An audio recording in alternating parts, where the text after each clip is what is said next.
उन्होंने कहा था कि किस तरह से it helps him in the field, for example when he is fielding, और अगर कोई कैच की तरफ उनको भागना पड़ता है तो वो जो एजिलिटी है वो 1-2 सेकंड उनको पहले पहुंचा देती है to get under the ball. I mean he was talking about, उन्होंने इतनी मतलब इन डिटेल बात की थी एंड वेल थॉट आउट कि हाउ उन्होंने लिंक किया था किस तरह से उनकी फिटनेस और agility helps him perform better in the field. Forget him running between the wickets. We're talking about the fact कि उनकी calculations भी हुई नहीं है कि एक सेकंड मैं बचा रहा हूँ उस बॉल तक पहुंचने। असल में जो ज्यादा इंपॉर्टेंट थी वो ये थी कि उनकी कमिटमेंट लेवल इतना हाई है कि इवन एक as a fielder he does not want to give even a inch.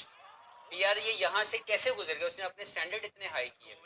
As a player वो एक बॉल पे वो जो इंटेंसिटी और वो जो एजिलिटी और वो जो एफर्ट करके दिखाता है, he thinks which is a right thing to think as a batsman, as a bowler, whoever you are, कि मैं अगर एक बॉल के ऊपर अपनी एनर्जी दे रहा हूँ, I am not losing my energy, I am basically pushing my self for the thing जो मुझे बाद में फायदा मिलेगा।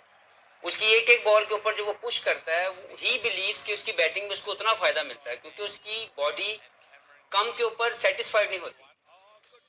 छोटी छोटी चीजों के साथ आप दरिया बनते हैं, कहते कतरा कतरा दरिया बनता है, तो दैट्स व्हाट ही डज।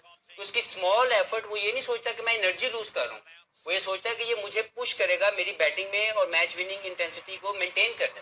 तो आई थिंक कोई उसको कंपेयर करना मुझे लगता है बहुत बड़ी ज्यादती होगी। Virat Kohli at the moment is a king itself himself, कि वो कहीं पे भी खड़ा हुआ है, कोई उसके पास भी नहीं है, स्पेशली ओडीआई क्रिकेट। हाँ, और फॉर्मेट में हम डिस्कस कर सकते हैं। वनडे क्रिकेट में इससे शानदार बैट्समैन शायद ही पहले आया हो। यस, डिफरेंट एरास को आप कंपेयर नहीं कर सकते, लेकिन विराट कोहली की जो परफॉर्मेंसेज हैं, जो मैच विनिंग एबिलिटी है, वो शायद इससे पहले किसी और प्लेयर के अंदर हो।